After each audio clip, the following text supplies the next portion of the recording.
Welcome to the Mission Critical Podcast. This episode is called Ready, Aim, Fail and completes my dad's series, 5 Reasons We're Going Nowhere. Dad speaks solo this week, focusing on how we can make sure that our intentions are aimed at the right thing, with the right outcome. Other updates that are happening are my mom flew to North America this past weekend and is traveling through parts of Canada and United States. Please pray for her trip and that she can make it back safely.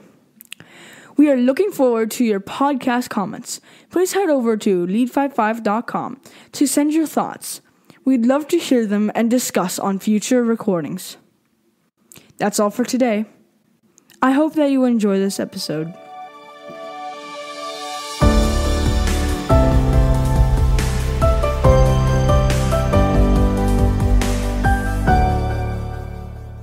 Ready, aim, fail.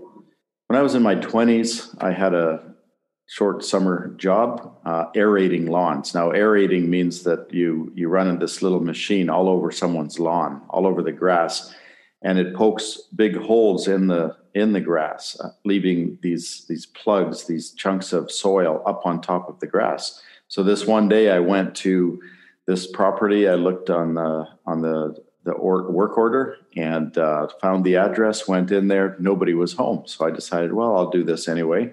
So I aerated their back lawn. I aerated their front lawn. And I left all these little chunks of soil on top, which is what aerating does. And when I was all done, they had this beautiful lawn with these chunks that would have dissolved later in the rain and so on. I got back to the vehicle and happened to look at the work order again. And I realized I had the wrong property. That embarrassed me, of course, and so I rushed back to the house, wrote a little apology note, and got out of there before anybody got home. Now, I did a beautiful job on the wrong property, and when I was done, I accomplished something successfully, but I actually didn't accomplish anything because I still had the job to do that I set out to do that morning. In many ways, as Christians and as people involved in mission, we work hard and efficiently even at something that we feel is important. But in the end, is it what really matters? So I'm going to highlight about 5 areas that I feel we may be targeting the wrong thing. We're aiming effectively at what we think is the target. And that's what makes it harder because we feel like we're successful and we can pat ourselves on the back and we can feel like we're getting something done. But in the end, we're not getting the important things done. So let's look at a few of these. I have to warn you, I probably will step on a number of toes. This is an area that can be seen from different perspectives. They can be seen from good friends looking at it from different angles. So the goal of this podcast is not to give you the right answer or give you even my answer, but is to raise questions here that can provoke us all to, within our communities, our churches, our teams, to start asking new questions that probe into some of the deeper questions. Are we actually aiming at the right thing? So the first area I want to look at is the professional church. I call it the professional church. This is something we're aiming for. Many churches, I think especially in the West, but I think it also has spread around the world, we aim to do church really well. So we create mechanisms and systems that look very much like a business. And then we execute those systems. And we would consider ourselves then to have achieved a very efficient church. We make decisions based on money, based on maybe TV timing and broadcasts. We look at marketing. We do programs that are meant to attract attendance. We want to be popular. We want to be attractive. So we aim at something that we could call the professional church.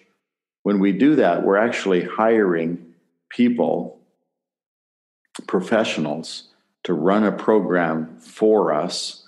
And sadly, I would say that it's for our entertainment in many cases. and not necessarily for the intent that Jesus had originally when he said, "You are my people on this earth." What I'd like to challenge you to there is to look at it and say, is a professionally run church something that we really want? Is it part of the heart of Jesus for this world? Have we forgotten perhaps that we are a band of radicals, that we were called to be a band of radicals, people who want change, people who don't always fit the mold? Have we forgotten that we are those people who've been called to give up our lives to pursue a higher calling? What about being a community of people willing to give up our comfort and our entitlements to love, to serve, and to help others in our community? I feel that often our pursuit of being a professional church driven by certain metrics and measurements of success pulls us away from being that kind of radical community of believers that can truly engage in the world in a way that's going to transform it. So let me leave that one with you. Alongside with that is a second point, and that's our pursuit of the professional leader. Now that applies in a church setting, but it can also apply in a mission and organizational humanitarian setting. We tend to feel that or believe or we think we're doing better if we are looking for formally educated people, formally educated leaders to lead us. So what happens then is we move around doing headhunting. We like to identify our needs and then find the best person anywhere in the world that we can get to be our pastor or to be our manager. That actually works against a fundamental principle, I believe, that we are called to reproduce leaders in every town, in every nation, in every community, in every church, to raise up leaders who are gifted to serve the community, to serve the church. If we simply look all over the world to bring in the best people that we can, I think it lends to what I might call a competitive approach, a business approach that fails to actually develop the people. We complain about there being a lack of pastors, a lack of leaders, a lack of Christian workers, a lack of people who are actually excited and passionate about leading in a church context. But I believe that God's model is to see that leaders are developed within the community from the ground up. For us to truly transform the world, for us to see the breakthroughs that we want to see, we cannot rely on a headhunting model where we are going out looking around the world to see the talent that we need for our church. Imagine, millions of churches, because there are millions of churches in the world, all competing for a few handful of people to happen to be very good preachers or very good teachers or very good pastoral care people. If we applied the same standards that we want for our pastor, there will not be enough pastors to go to all those churches and serve. And you know what? It was never intended for that to be. The church was never intended to compete for hiring leaders and attracting them to our church. We are intended to grow as a community, nurturing those whom God has gifted as pastors and teachers among us and raise them up from within ourselves.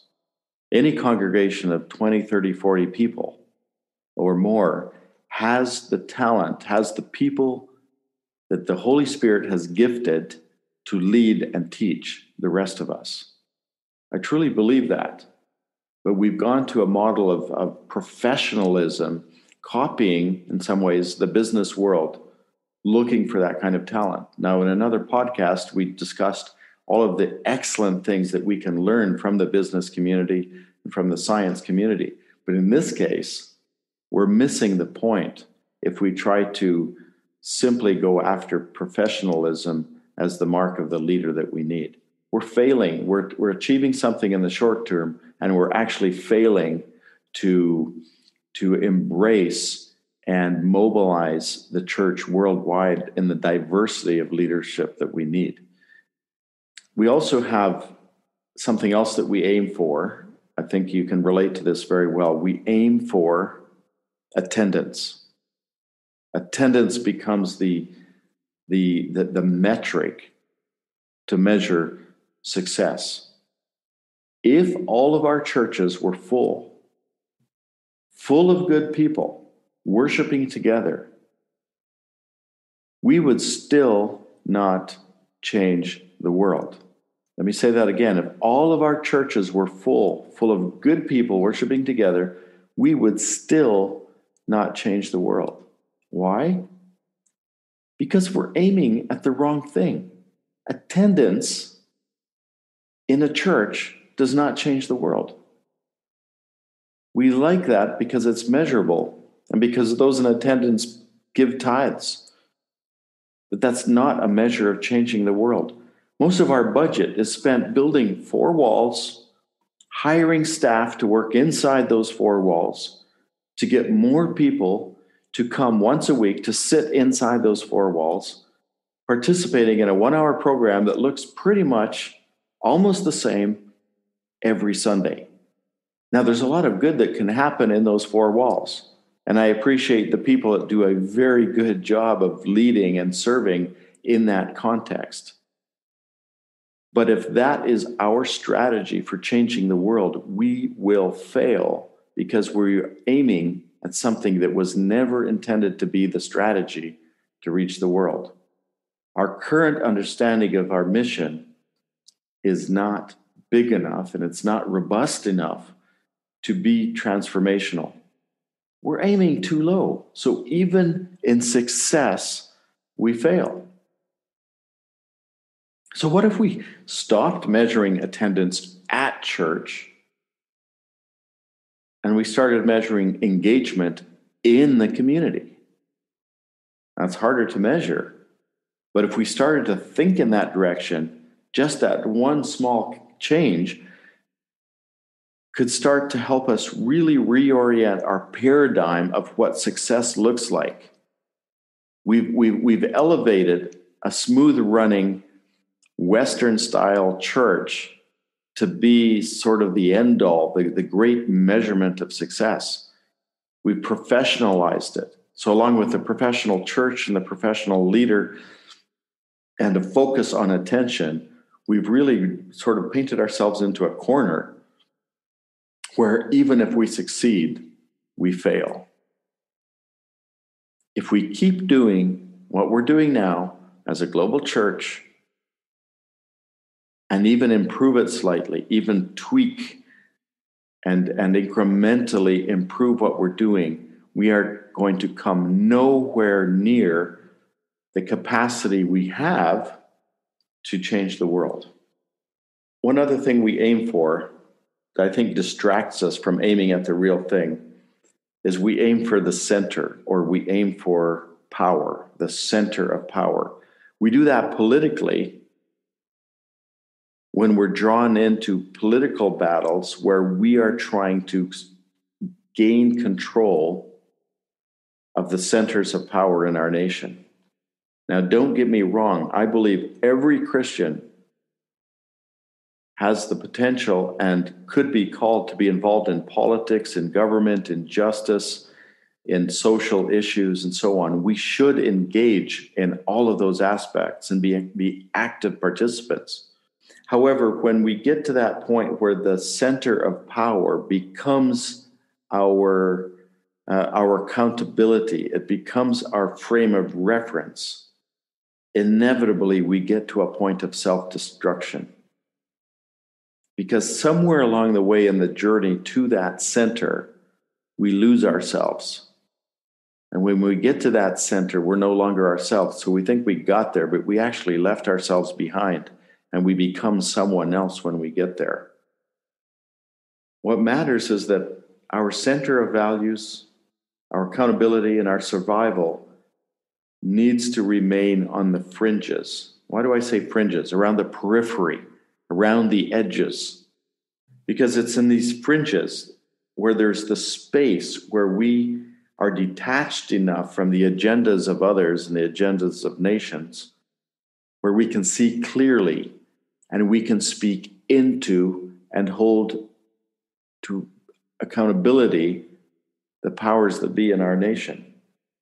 In Matthew 5:5, Jesus talks about the meek inheriting the earth.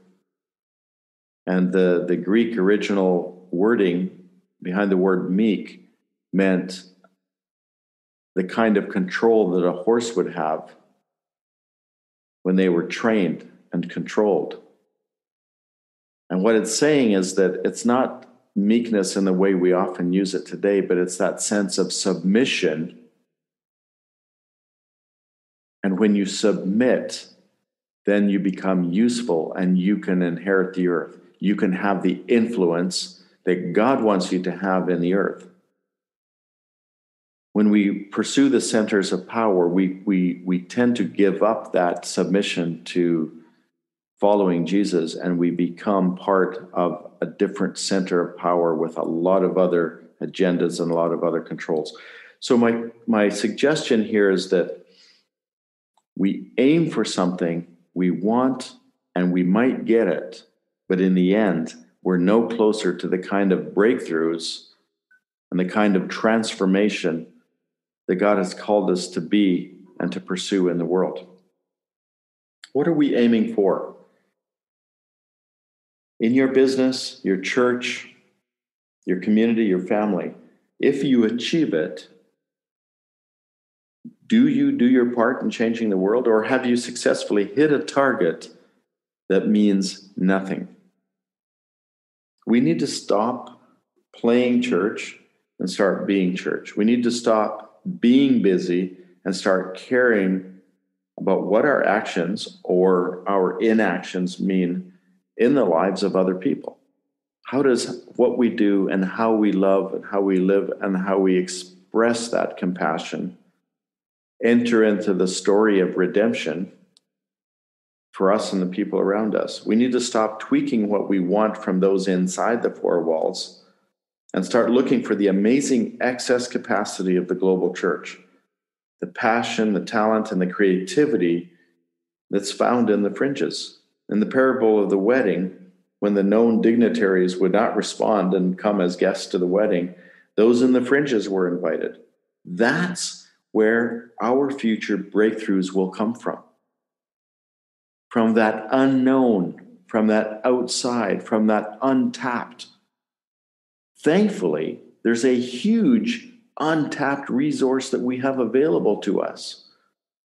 But our strategies and our budgets and our plans tend to target those who are already in the four walls. Susan Scott wrote a great book that I really appreciate called Fierce Conversations. And in it, she asks, what is impossible to do that if it were possible would change everything? What is impossible to do that if it were possible would change everything? So can we stop aiming at possible things that don't change much and start considering impossible things that might change everything? And I think we would find that if we changed what we're aiming for and we align it more with the incredible call to action that Jesus has given us as a church, to stop playing the games of Christianity and to start following Jesus into the world in a way that takes us out of our comfort zone. You see, the structures and the four walls we build, they're designed for our comfort. They're designed for our routines. They're designed for predictability. But the community we're called to be as a global church was never intended to be predictable in that way and comfortable in that way. We were always intended to be a counterculture, a people who would radically love other people and demonstrate, testify to the internal transformation that we've experienced because of the work of Jesus in our hearts. And that changes the world systemically, and that changes the world from the inside out. So think about this with me again. If we continue to do what we're doing, and even slightly improve on it, and we succeed on continuing to do what we're doing, is anything going to change? Let's stop aiming at the same thing over and over again that is not working. There's tremendous latitude, there's tremendous opportunity and options available to us to explore entire new ways of living and working together as God's people that don't look anything like the way we're living and working together today. So if what we're doing today is not working very well, we have lots of other options. Let's start exploring them. Let's see what we can do to change how we live, what being a community of God's people looks like, and how that community connects, and how we live and breathe and journey in that story in our occupations, in our professions, in the industries, and the businesses and the science communities that we're a part of. I believe that the church worldwide has just barely had a tiny notion of the capacity that we should have to be change agents and to lead to breakthrough in the world. We haven't exhausted our capacity. We've barely begun to explore it. So let's change our mindset there. Let's look at this generation as a turning point generation when we're on the pioneering, we're just entering the age of discovery of all the things we can do together to be a global, radically transforming, passionate community in this world.